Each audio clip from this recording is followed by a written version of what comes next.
Welcome to Wireless LAN Weekly, a podcast focused on the wireless networking professional. We aim to educate, inform, entertain, and inspire. Get ready to listen and enjoy. Now to our host of the show, Keith Parsons. Well, welcome back. This is Wireless LAN Weekly with Keith Parsons, and today we'll be having, again, a two-part section. On the first, we have Chris O'Donnell. Chris O'Donnell's working with Vocera, and we'll be talking about how to design your wireless LANs for voice. A really good section there, and there's a lot of notes will be available in the show notes to support that. Then on our second section, we'll be having Andy Traub, and Andy Traub will be talking with us about some tools and things you can use to help augment your business and personal life. The things are available on the internet, and Andy comes to us from his offices in South Dakota. So on with the show, and hope you enjoy what's coming down. Today's wireless networking definition from the CWNE Dictionary of Wireless Terms and Acronyms. Isotropic radiator. This is a theoretical device that can radiate energy equally in all directions. The sun is the closest thing we have to an isotropic radiator, but it's not really a true isotropic radiator. The sun has its own internal power source versus one that comes from an external ported to internal power source like an antenna or light bulb, but it does not radiate equally in all directions. If humans could develop a zero-point energy engine or perpetual motion machine, we might be able to achieve something close to an isotropic radiator. If you're interested in more information about isotropic radiators, in the CWNE Dictionary of Terms and Acronyms, check out Harry-Ball theorem. I'm not kidding. That's an actual term that's in the dictionary. Harry-Ball theorem. It's pretty interesting. Rant, pet peeve, what really bugs you? 60 seconds of complaining starts now. I'm Devin Aiken, and my rant is about the complexities of Wi-Fi QoS. That's quality of service, and about how complex this stuff really is. You certainly have, your Wi-Fi QoS parameters that you've got to deal with, which are fed by application layer QoS parameters that you can't see. And then those, as the data moves through the network, those QoS parameters for Wi-Fi get moved over into Ethernet, and then up into the IP stack, and then back down and back and forth as the messages go across the network upstream and downstream. And it's just the complexity of managing end-to-end QoS is usually so bad that people just throw bandwidth at the problem in hopes that QoS won't be needed. So there really needs to be an easier way to implement QoS end-to-end across a Wi-Fi and Ethernet infrastructure that's using the Internet protocol.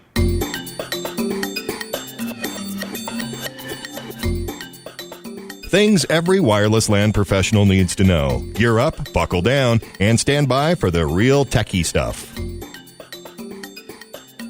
Hello again, this is Keith Parsons, and on today's topic, we're talking with Chris O'Donnell. He's a senior systems engineer with Vocera, and the topic of discussion is kind of got led into by a blog post I put out on Wireless LAN Professional's blog site on how to deploy for a voice over Wi-Fi system.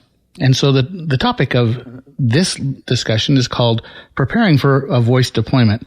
Chris, glad you could join us today. Great, Keith. I'm glad to be here. And where are you today? I'm actually in my home office, catching a break from travel on the road. Like in what state even?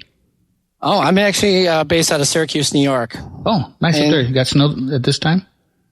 Actually, no. It's actually sunny out today, and New York City, which is just south of me, which normally has better weather than I do, is actually getting some snow. So I'm enjoying the break from the snow these days. We've had a couple of poundings, but it's a little bit different than it has been in the past years. Well, good. I'm glad you're there. I'm at home this week as well, and we did get snow this morning, about 12, 14 centimeters worth, and it's all shoveled. And now I get to come into work and spend some time with you on talking about voice. One of the things you do, and you had mentioned in our little pre-show call, that you go on site and help look from a pre-sale standpoint, is the client's wireless ready for a voice deployment. Is that correct? That is correct.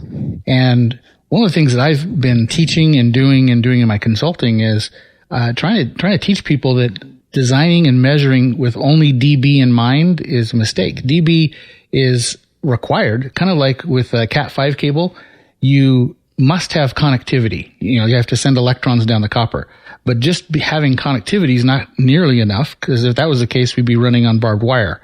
And that has connectivity, but it doesn't have all the features that you need for running Cat 500 meg network.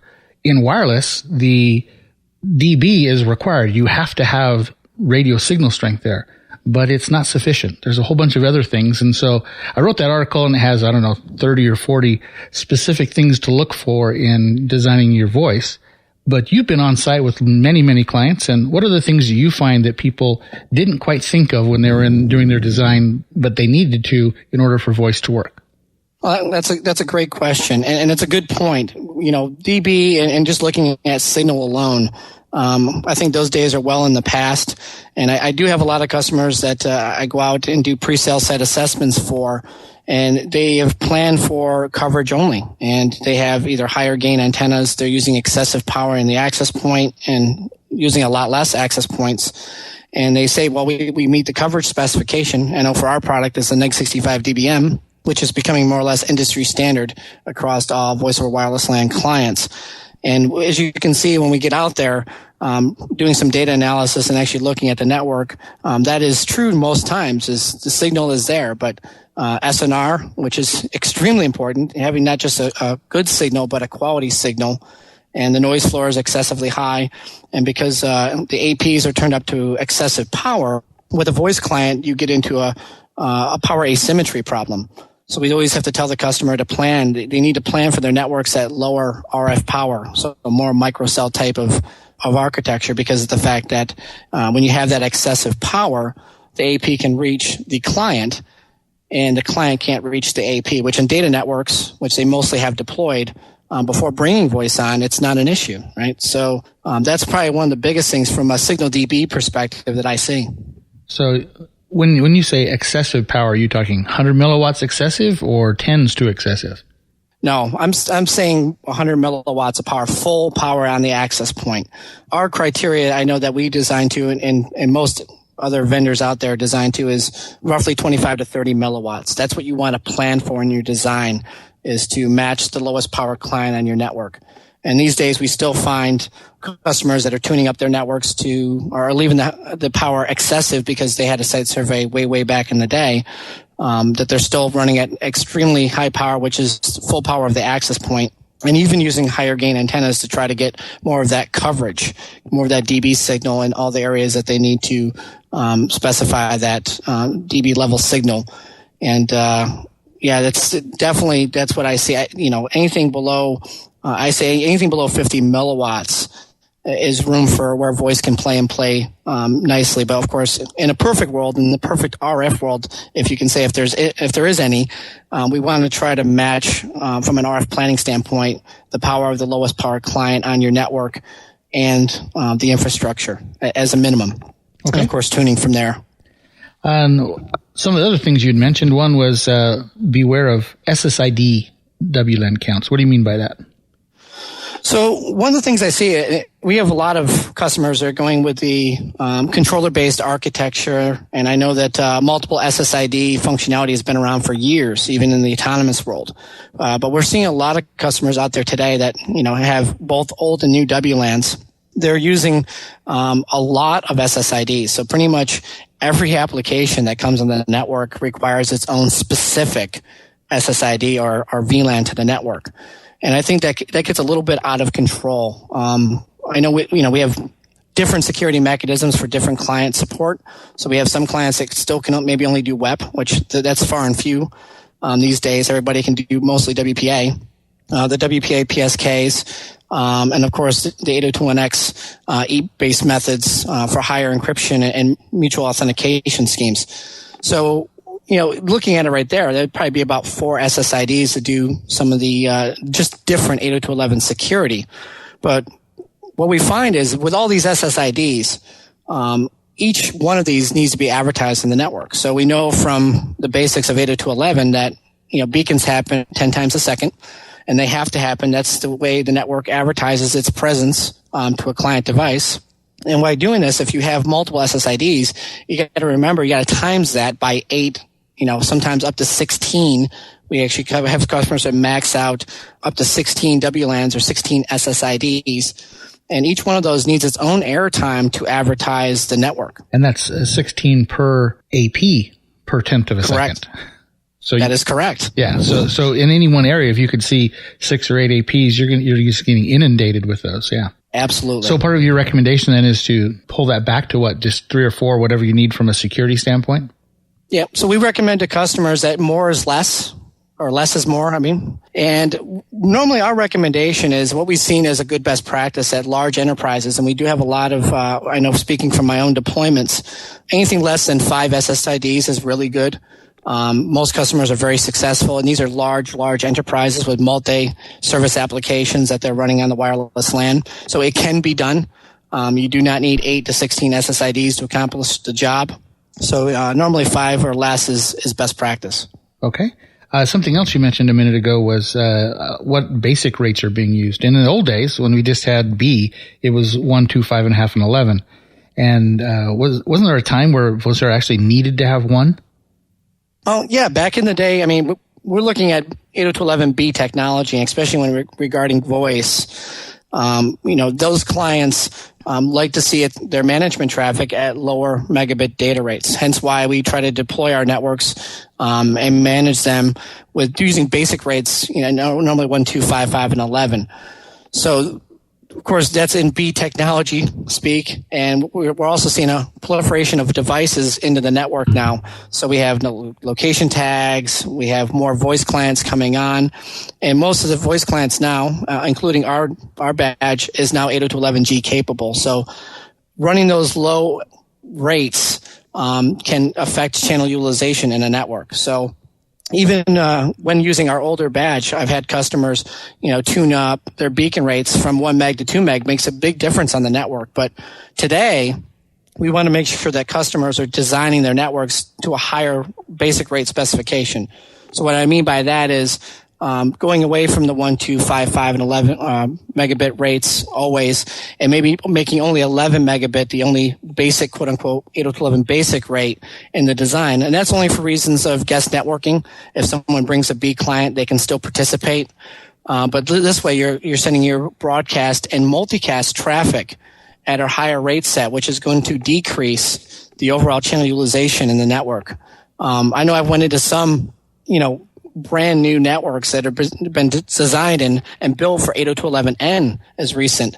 And these are high performance network using the latest and greatest technology, greatest access points. But they're still designing the network at 1 megabit, and they have those rates turned on. And I can walk in with a air magnet type of tool and look at channel utilization, and it's hovering around 30% just in its own. And that's just management traffic tying up the medium, and that's zero data traffic. It's more or less an idle network. Which means even though it's idle, it's using up capacity and giving back nothing. And then when you try to go put a voice call on top of that, it's got to contend with all those the little contention window affects all of the clients. So. Absolutely. And now keeping in mind our first item we talked about. So imagine running 1 megabits per second as your mandatory rate or your basic rate set, and your beacons are going at 1 meg, and you have 8 or 16 SSIDs being advertised. You can imagine this would be a traffic jam on the network. I know I love your analogy. I've heard in your past podcast of looking at it as a freeway, and beacon frames being, a 10 mile an hour device. And if I'm, let's just say a G client and I'm running, roughly 100 miles an hour on the network, just imagine every time that I have to run into a beacon that has to happen every other exit to that freeway. They have 8 people I have to stop and let them come on before I can proceed. So you can see there where it gets into a very tricky situation to try to pass time and latency sensitive voice frames in a network when you have just the management traffic alone tying up a lot of the medium. So to recap that, turn off the 1, 2, 5 and only go to basic rate of 11. So I like it. And absolutely. And another good point too is make sure you're passive surveying at that rate. We know that passive surveying is looking at beacon traffic, right? It's a passive, RF monitor mode only type of survey. So if you're doing a survey and you're trying to meet that criteria we talked about of neg 65, 25 dB or better SNR, make sure you're doing that at 11 megabits and not 1. Good to know there. Another thing that I'd mentioned in the blog entry was to be sure to look at your authentication process. You know, if you're in an open, you just roam and you just have the packet to make the association. On top of that, you could add some form of authentication, either PSK or radius, and to look at those. What you'd mentioned is on top of that, it's just not the time, it's also the timeouts. So can you talk a little bit about the timeout intervals you discussed? Absolutely. So we do find customers are going and deploying a lot of more EAP-based 802.1x type systems on their wireless LAN and starting to migrate voice to that primarily. I know a lot of the infrastructures out there. I know Cisco CCKM is a great functionality and mechanism that they utilized for their fast, secure roaming. But even that being said, CCKM, I know it limits, sub 20 milliseconds roams for a voice client under 802.11p, EAP-TLS, whatever it may be. But keeping in mind that there's authentication timeouts or a session timeout that's built in the controllers or the radius server. And what we find sometimes that customers get pretty aggressive with that setting, and they can set it to a very aggressive, maybe say a 15-minute interval. And every 15 minutes, it's going to cause the voice client, in this case, to authenticate and go through the EAP process. And we know it can be very lengthy with a mutual authentication to a server and then, of course, DHCP and et cetera. That can take up to, maybe 6 seconds in total on some networks. So every time that you have to do a full 802.1x roam, that's pretty much 6 seconds of no connectivity or audio or loss of audio to that end user. But only during that one timeout window. So if you're in the middle, so you're saying if you're in the middle of a call and the call lasts more than 15 minutes, that will force your client to have to re-authenticate during the call? Absolutely. It will. It supersedes. It doesn't look at a call in progress. It is a targeted de-authentication to the network, and it's going to force you to re-authenticate to the network. So yes, it's not call aware. It will impact a call, or if somebody's trying to make a call. So even if you just catch the wrong interval and looking at statistics, if everything happens, every 15 minutes, it's very, very aggressive. You can see where there's been times where users try to make a broadcast, an emergency call in healthcare environments, which is primarily what I deal with. It could impact maybe a critical call to a team of people or another user that's trying to communicate with a doctor or someone like that. So what's the recommendation there then? Obviously 15 minutes is way too tight of a window. Once per shift kind of thing, an 8-hour or 12-hour kind of a window, or what's your recommendation? That's what we normally.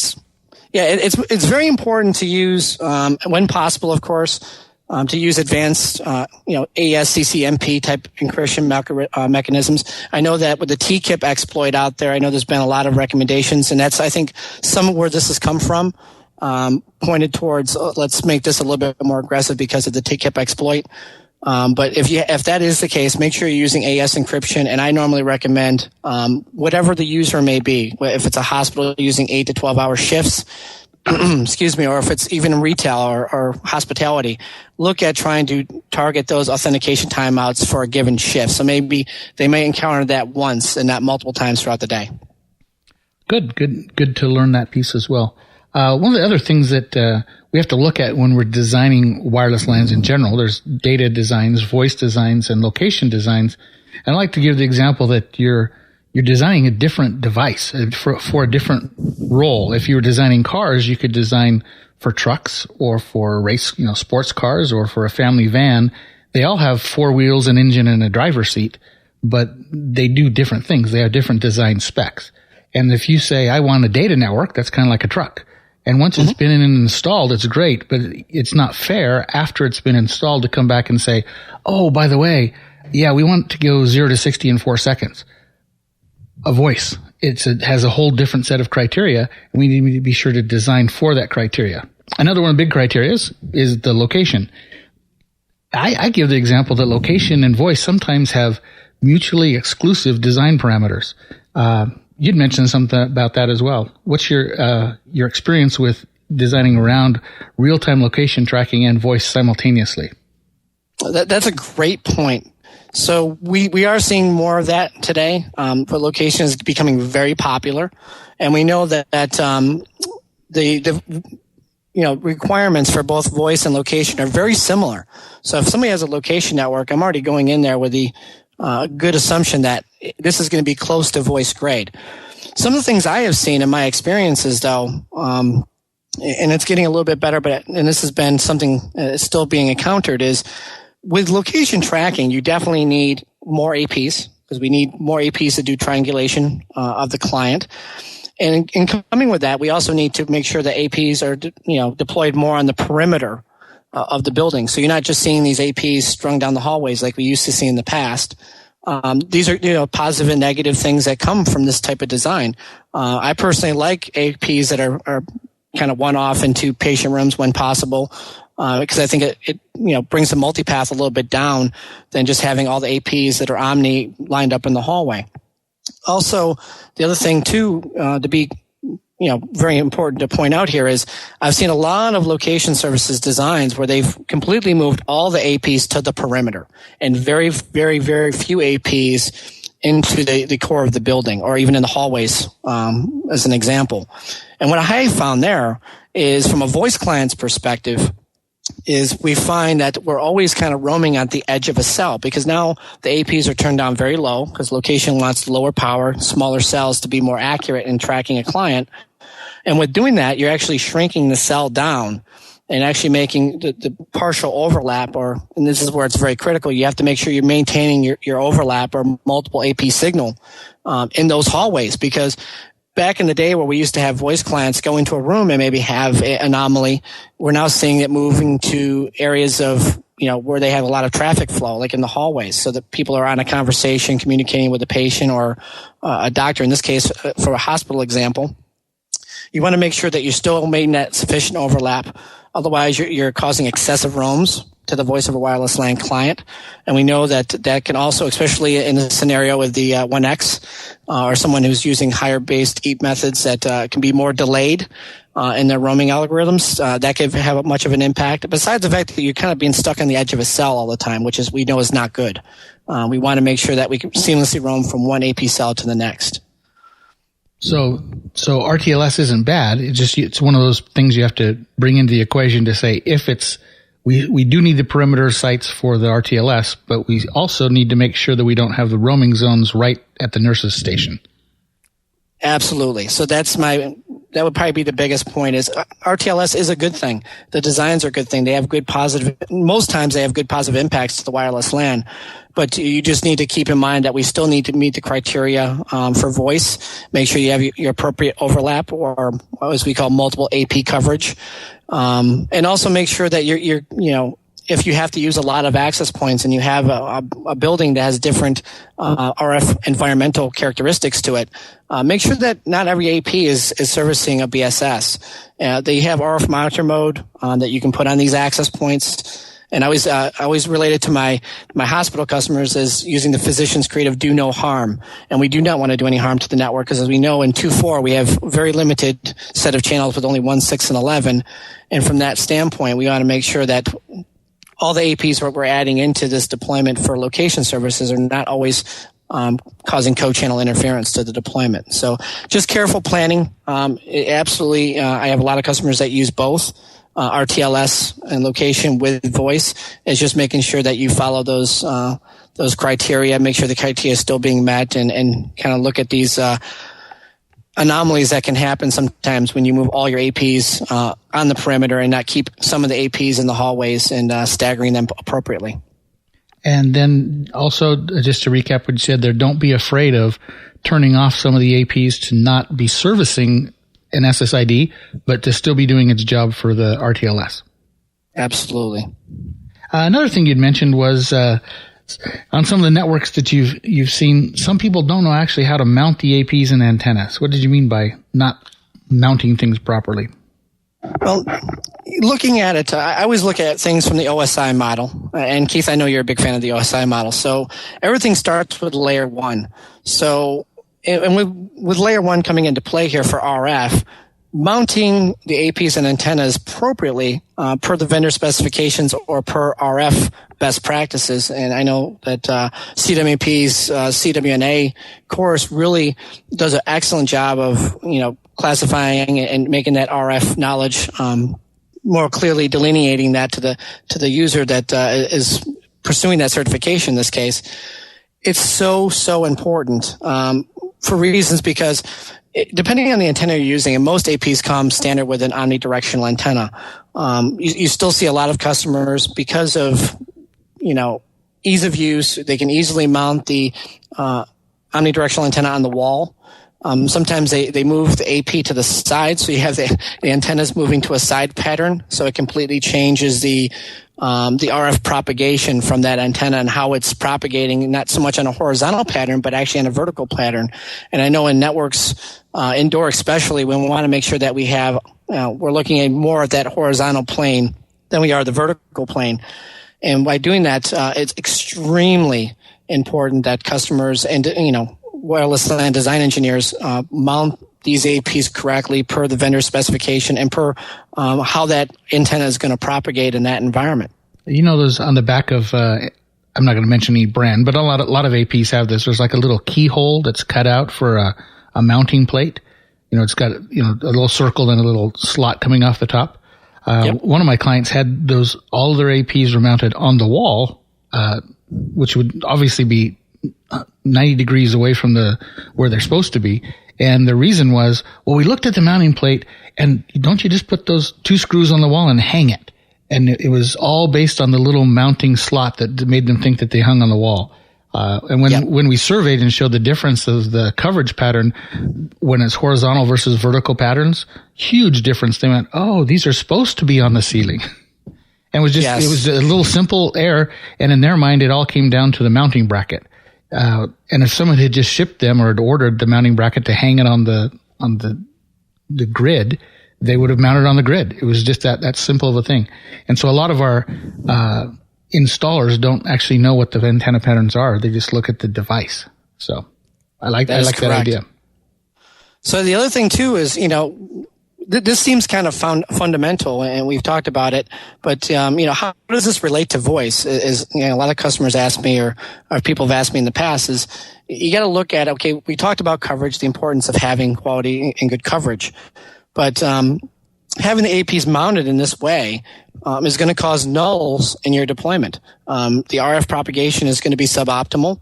A lot of times we have customers that have omnidirectional dipole antennas, we call rubber ducky antennas, and those antennas are, can easily be moved around to, incorporate to different antenna or installation circumstances. So keeping that in mind, we have a lot of customers that maybe do the right thing and mount the APs up on the ceiling, which are high in the middle of the coverage area, which is usually best practice for an omnidirectional antenna. But we find that because the antennas are exposed, staff, visitors to the area can actually, I know especially kids love to run down the halls and knock the APs. It's something to hit. So when they do that, now they have one antenna down, one antenna up. Now they've compromised antenna diversity in that access point, and that's the only way that a non-802.11n access point can overcome multipath propagation, which we know is very apparent in all wireless LANs. Depending on the complexity of the area that you're deploying in, it could be better or worse. But just keep in mind that when that happens, it's going to cause coverage holes, and there's going to be dynamic coverage holes in the deployment because people are flipping the antennas around. So I've actually seen some customers heat shrink, or more permanently, if they want to, glue the antennas in the proper position. I know personally I like to see that there's an AP, there's an external antenna, and the AP can be mounted above the ceiling tile away, and then a sub-ceiling antenna can be dropped down into place, and that would be, actually a physically installed antenna that has no rubber duckies or anything that can be messed with. So it's going to give you a more consistent coverage pattern for that access point. Which leads me to another question on floor-to-floor bleed is an issue, especially in the 2.4 gig where you don't have a lot of choices of channels. Some of the APs today with down-facing omnis have a tendency they do bleed floor-to-floor. How do you deal with that in your designs? Best thing to do is, I know that I've had a lot of success using a slightly higher power higher gain antenna. That kind of traps the signal more to that floor. We always try to stay in a 2D trap in the wireless world, but we know it doesn't exist. So it's, making sure that you're using that optimal power, not excessive power, and shaping your signal. It's very important, depending on the area you're deploying the wireless LAN in. You need to really take into the characteristics of the building. I know a lot of people that are using what I call, carpeted office type office APs. That are great APs and they do a great functionality, but they've been put in very, very challenging RF environments. And that can pose that type of scenario where you have excessive floor-to-floor bleed-through, or it's just not servicing. You have to increase power a little too much to service the area. And it's better if you had a modular access point where you can actually use different antennas. And I love to see people go back to that a little bit more these days is, you have to keep the power within that certain level because of the problem we talked about earlier in the podcast here. But we got to make sure that we're also not getting away from true RF design, which is really, as you know, being, a wireless LAN professional yourself, it's extremely important not to get away from the foundational RF design portion of wireless LAN networking. And, that means, staying away from these, built-in antennas that are in these access points that are great, don't get me wrong, but just don't meet the need for maybe some of the environments where you need to shape the signal a little bit more and have options with that access point and shaping the signal. But they're so pretty. Yeah, but they are pretty. I get that all the time. People say, in the office. The other is why people, the one that gets me, I had to save this for a rant actually, but it fits with this conversation that when people say, well, you can't put the antennas there. I'm like, why? Well, they're ugly. And so you switch out and you change to put a different AP or not even to put one there, or you put it above the ceiling tile for the reason that it's ugly. It's not like the sprinkler heads are pretty, but they hang down. And why do they get approval? Well, that's because they only work when they're hanging down. Well, our antennas only work when they're out at the appropriate location. And I think we ought to get a little more respect out of the local folks to say, no, it needs to be here because that's how it works. So, absolutely. Little rant there. Absolutely. Well, we covered a lot of ground here in the last 30 minutes or so on how to design for voice, and there's, I'm sure, much, much more to cover. I'm going to take the notes we did from today and add them to the show notes, and those will be available for anyone who wants to go and click it online. And also a link back to the blog post that had a list of all the other things we had to look at. Designing for voice, is it easy? It takes some work, I'm telling you. Nothing gets around the hard work. You definitely have to go to the drawing board, and nothing's out of the box. That's good. Actually, I think that was one of the last quotes I said. It takes work to make it work, and that's that's why we're here, and that's why we're talking about it now. So, Chris, thank you for your time. I appreciate the amount of time you spent today sharing your expertise with us. How could somebody track you down if they wanted to follow up and learn a little more? Well, I can be found at O'Donnell at Vocera.com. You can also check out our website, www.vocera.com. All right. Thanks for your time. Appreciate it. You're very welcome, Keith. Thank you. Interesting facts, little-known tidbits, things you might not have known, short little bits to set your mind a-reeling. Hi, Elaine Rogers here again from CFIN Coaching with an interesting fact about the word spam. Spam refers to a canned pre-cooked pork product manufactured around the world. The term spam in electronic communication and general slang also refers to unsolicited or junk mail. You'd probably be a bit more familiar with that. The term originated from a popular Monty Python sketch that was first televised in 1970. In the sketch, two customers are trying to order breakfast from a menu that includes spam in almost every dish. If you're not familiar with Monty Python, they were a British comedy group that created the influential Monty Python Flying Circus, a British television comedy sketch show that first aired on the BBC in 1969. And it consisted of 45 episodes over 5 years. If you want to see the sketch, which is really funny, and you really would have to appreciate British humour for this, just Google Monty Python spam or go onto the YouTube channel and search for it there. It's quite a funny watch. So that's my interesting fact of the day. And this is Elaine Rogers signing off.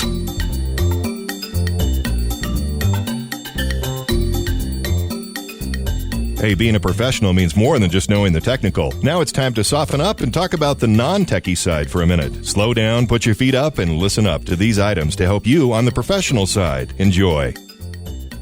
Hello again, this is Keith Parsons, and in today's Soft Skills segment, we've got Andy Traub. He's the owner of More Profit Technology, as well as the co-host of Business Tech Weekly.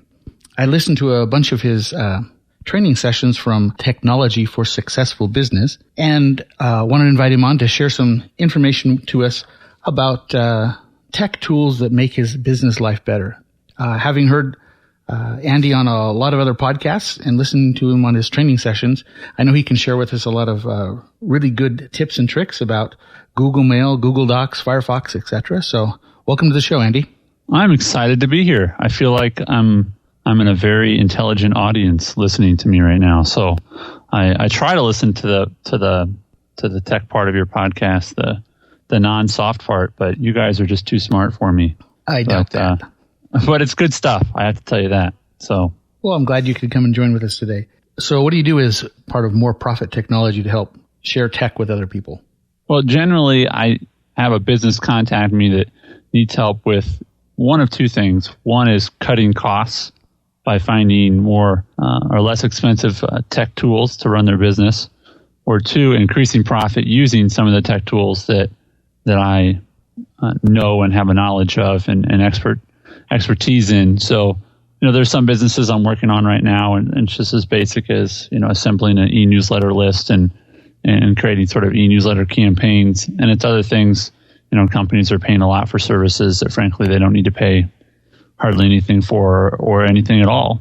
And so a lot of the tools I work with and the companies that I work with ends up not costing them anything in the long run, just on the short term to implement those tools into their business. And people are usually generally pretty happy by the time they get done. That's good. That's the best way to run a consultancy, keeping them happy when they're done. Well, you'd sent over some ideas for the show notes, and the first one's Google Mail. Tell us about how you use Google Mail. Yeah, and I appreciate the idea of this topic because it's using a tool to make your technological life easier. And a lot of people just use their email on a day-to-day basis, but they don't really look at it as a tool. They don't see it as something that really can fundamentally make their business better than another business. And there's a lot of things I love about Google Mail, but I'm going to talk about some of the foundational ones. And first, just to clarify, there's two kinds of Google Mail. There's just a gmail.com address, and then there's the kind of Google Mail where you actually tell Google to take over your email service for your domain. So I have email take over moreprofittechnology.com, and so that's called Google Apps or Google Applications. So those are the two kinds, but these things I'm going to talk about apply to anyone that goes and signs up with any kind of Google Mail. And the first one is that Google treats email as a conversation. And really, it's quite simple, the difference. With normal email, if you send me an email and I send a reply back to you, as we've done in preparation for the show and other things we've done together, those would be treated as individual messages. So if we did 6 back and forth, I'd have 6 different lines of messages in my inbox. But in Gmail or Google, I went and looked for a message from you today, and I just typed Keith, and I hit enter. And it brought up one of our conversations that had 6 back and forth, messages, 3 from you, 3 from me. And it just had one line with the subject line of the email and the number 6 by it, because it treats it like a conversation, a threaded conversation. So you can kind of see the conversation as it has developed. And that is a huge time saver as you're not searching back and forth. I don't know if you've ever had this, Keith, but someone asks you a question or sends you an answer to a question and you don't remember what the question was, and you have to kind of search and patch them all together. So the first part I love about Google, and it really treats email different than any other program, is that it treats them like conversations. Well, I like that conversation piece. And in my old days when I was an Outlook user, I came across a Lookout app that ran on Outlook. It would allow you to search through your archive to find any of the old ones, so I'd have to type it into a search. But with Gmail, what you're saying is that conversation stays together with that thread, so you wouldn't have to go do some wild around the backside searches. Right. And that's a great point. Obviously, the number one thing that Google is best at beyond all these services, the number one thing they're best at and best known for is search. And so that's the other part of it is, and it's a good next lead in, is when you are done with an email and you know you're never ever going to need it again, you certainly can delete it. But also it has another level called an archive. And basically I use a keyboard shortcut Y anytime I'm done with a message. And that archives it. And basically just means it sets it aside for future searching. So today when I was looking for the name Keith, in the top of the search bar, I just typed Keith, and it came up with all the email messages in 1/10 of a second that had the word Keith in them. So the other great thing is if you can remember any word or phrase that's inside of that message or one of your messages, simply type that into the search and it'll bring it up very, very quickly. And again, that's because that's what Google's great at. They're great at search. And I know we've all, looked through and we're like, oh my gosh, where's that email? Where's that email? And it really does a phenomenal job of keeping track of those for us. So you don't have to think about it. You just search for it. Kind of makes your brain lazy. You just use the search. It does. Well, or I like to think I use my brain energy I save there to go, in other places, like trying to understand your guys' podcast, which I'm going to try to do. So. Okay. One of the things I noticed in moving to Gmail, and I'm kind of half transitioned myself. I started with Outlook. Now I'm running Mail on a Mac and running Gmail kind of on the side, kind of tenuously. Is the lack of folders was really disconcerting to me. And I've heard you talk about that before and how you transitioned. So maybe you could share that with us. Well, it's funny because, and this might be difficult to explain on a podcast because it's obviously not visual, but if you think about it, you kind of have to, if someone told you that there are actually folders in Gmail, then you would just believe them and you'd treat them like folders. The problem is Google started off their email with these things called labels. But you'll see in your inbox that you have two options. You can either label something. So let's just say there's a label called work and there's another label called private, okay, or personal. Well, what confused everyone when they started off, they said, well, we don't have folders, we just have labels. Well, it's really the same thing, except that Google only has two layers. They have your inbox and they have your archive. So it's one of those confusing things where in Outlook, you know that it's not in your inbox, it's in a specific folder. So where they got confused is they just called them labels. They should have called them folders. But if you'll see in your Gmail, there's two options. And one is move to, and the other is label. And so what I do is I click on the message I want to move to, and I click move to, and then I pick one of my labels. And so it gets out of my inbox and it goes to one of my quote unquote folders. But it's confusing because Google started off in the wrong way. They should have started off and just said they're folders. But mentally it is hard to, kind of get your head around it unless you're watching it in action. But physically they're all still there. Physically you can click on one of your labels and or folders, as you can call them whatever you want, and all your messages are going to be there. In those threaded conversations. And you can also color code them. That's another great thing you can do. You can set up filters, which is one of my favorite things to do. So if I have a few different businesses I'm involved in, the Business Tech Weekly podcast and so on and so forth, I can set it up so anything that has the words Business Tech Weekly in them, every time a message comes that has those words in it, I can automatically have a label applied to it. So visually, when I open up my inbox, I can see by color, what kind of messages I'm getting in. And as most people, they have more than one email address. The other great thing about Gmail is you can all filter those into one inbox and then label them accordingly and label them automatically. So you're not individually going in and saying, gosh, where did this come from? And, what address is this, connected to? Once you set it all up, it's really about having a system that increases your productivity. And that's what business is about. It's about being productive. And Google allows me to do that really, really well. And so you're suggesting we just archive or save all of the emails and just let the Google search handle the tracking them down? Well, I archive just sort of general ones. But if I do feel like I need to, let me give you a really practical example. I belong to a few different networks, whether it be Facebook or Twitter, or 48days.net, or GSPN, that network. that I'm a part of with Cliff Ravenscraft. All those different networks or communities that I'm a part of, I have a network label. And so whenever I get something from one of those, it skips my inbox. I tell it to skip my inbox, otherwise I would have tons of messages. And I put the label network on it. And so I have a little label called network. And I can go there, every other day or so and go see all my network messages that are basically usually updates on someone left a message here, someone tagged you there, little things that I don't want to be messed with, So I do archive them. I do save a lot of my email, and fundamentally it works because, you get 7 gigs of storage, and you get even more if you pay for it with your basic Gmail account. So generally I do archive everything. Most of it skips my inbox actually and gets filed before I even view it for the first time. Okay. And do you also use Google to link into your other things like calendar? Are you a Google guy altogether?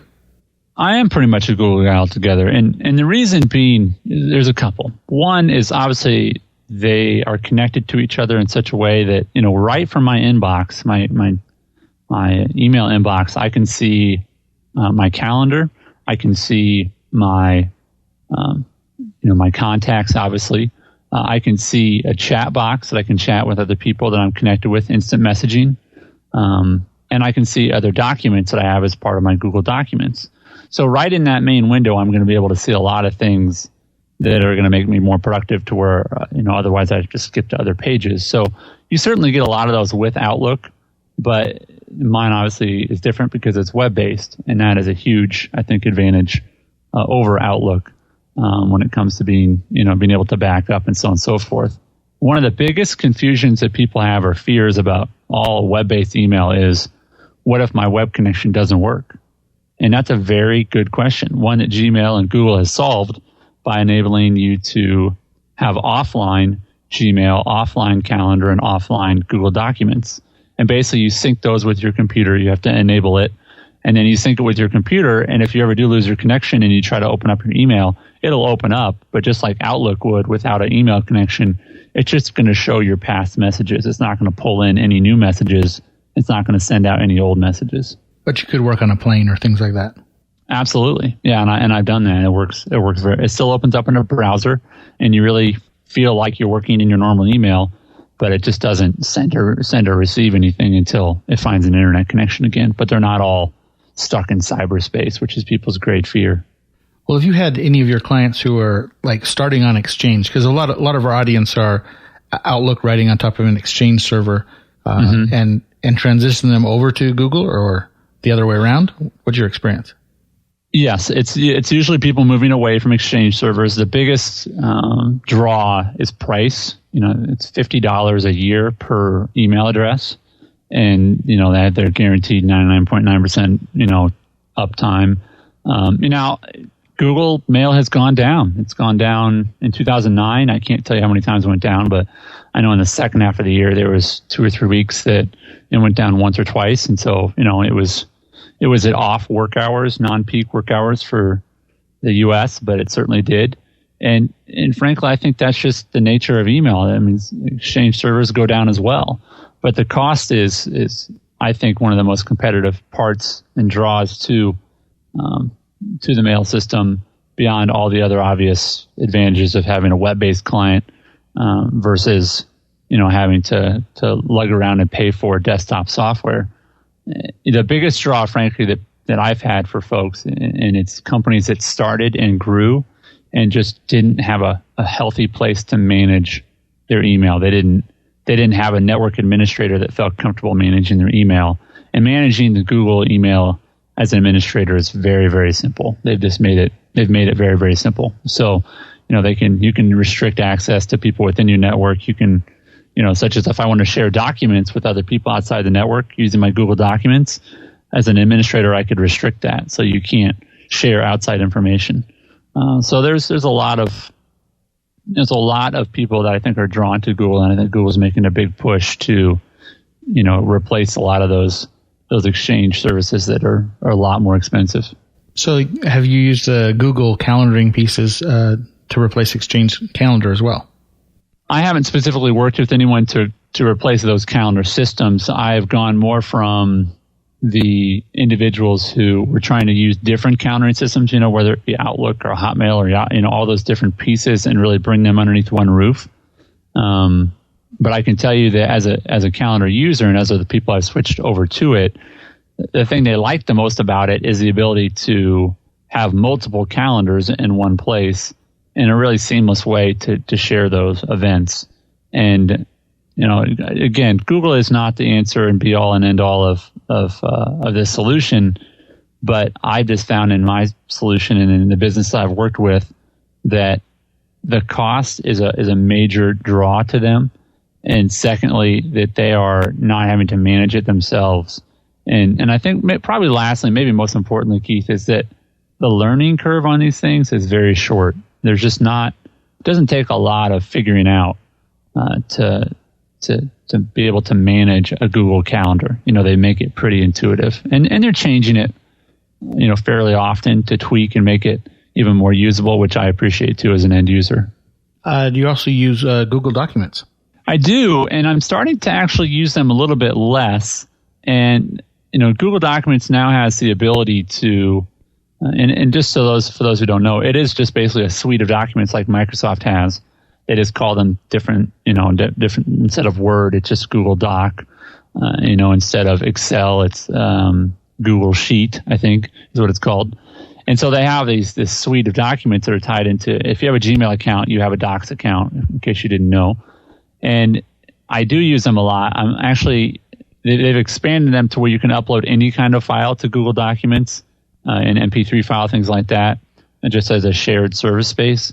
But fundamentally, I'm actually moving a lot of my shared computing to Dropbox, which can be found at dropbox.com.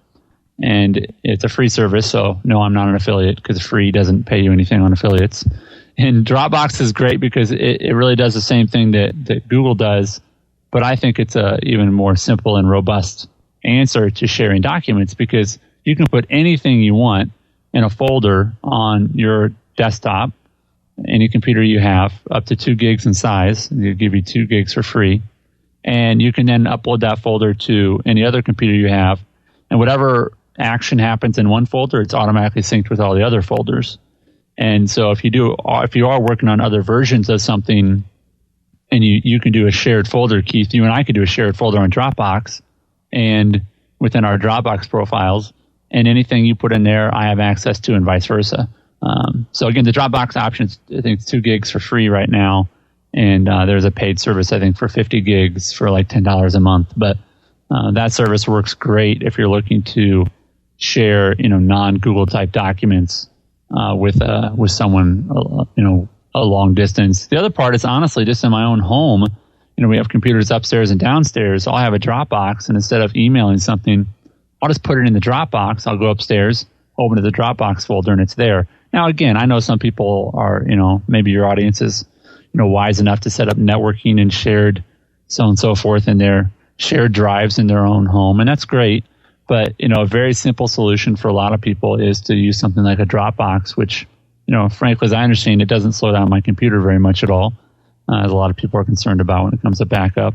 It's just very seamless. It looks like any other folder on your computer. Do you, put your whole, I know you just moved over to Macintosh, but from the PC side, do you put your entire My Documents out on your Dropbox? I don't. They're too big right now. I'm sort of in the midst of cutting away one of my PCs to sell, and in the midst of that, trying to figure out exactly what do I need to keep in my Dropbox. Because a lot of people, frankly, Keith, as I think you're alluding to, is they only use their Dropbox for, they put all their main core files in the Dropbox, and that is sufficient for them. I do some video work for some clients. I have some videos I've done myself, and those are obviously larger files.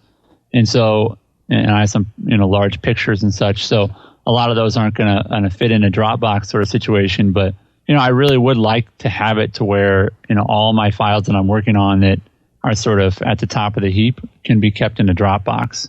And, it's a great solution. And frankly, what I think I'll end up doing is just moving to the paid version and having that 50 gig box available all the time. But I've been very impressed with it as a tool. It's really never failed me. And do you, how much was the amount for what do you get for free, and what do you get for the for free? Money? It's for free. You get 2 gigs, and I have my Dropbox on 5 different computers, so there's not a limit to the amount of computers you can put this folder on. And then I think there's a 50 gig option, and that is $10 a month, and it goes up from there. I think they have another option right on top of that, but that's just at Dropbox.com. I think the company's out of Israel, and they do a very good job. The last part I didn't even mention, where it is like Google Documents, is let's just say you are at a computer that's not yours, but you want to access your Dropbox files. Well, you can log into your Dropbox account online and get to the files that way. So that's where it is more than just a local networking situation in your own home. You can actually log into the Dropbox files from anywhere that you have an internet connection through your Dropbox account. So that's obviously very handy as well. Well, great. I appreciate your time today. We've covered Google Mail and Dropbox and some of the features that we can add to help make our business life better with some tech tools. I know you have some other things that we can talk about, like Google Voice, Firefox, etc. And could we have you come back and do it again in the future? I'd love to. Appreciate that. Well, how would anyone track you down if they wanted to get in touch with you? Well, I have my business website, moreprofittechnology.com, but if people really want to get to know sort of how I think and what I do, I send them to andytraub.com, and that's TRAUB as in boy, andytraub.com. And that's where you can hear about my new Mac purchase, and Keith, you've left some comments on there, I believe. So thanks for checking that out, and I look forward to connecting with people through all those different networks that we're connected through. And I'll make sure to add your links on the show notes as well as your Twitter ID. And thanks for coming to join us today, Andy. Hey, thanks a lot, Keith. It was a ton of fun. Thanks. You can hear about my new Mac purchase, and Keith, you've left some comments on there, I believe. So thanks for checking that out, and I look forward to connecting with people through all those different networks that we're connected through. And I'll make sure to add your links on the show notes as well as your Twitter ID. And thanks for coming to join us today, Andy. Hey, thanks a lot, Keith. It was a ton of fun. Thanks.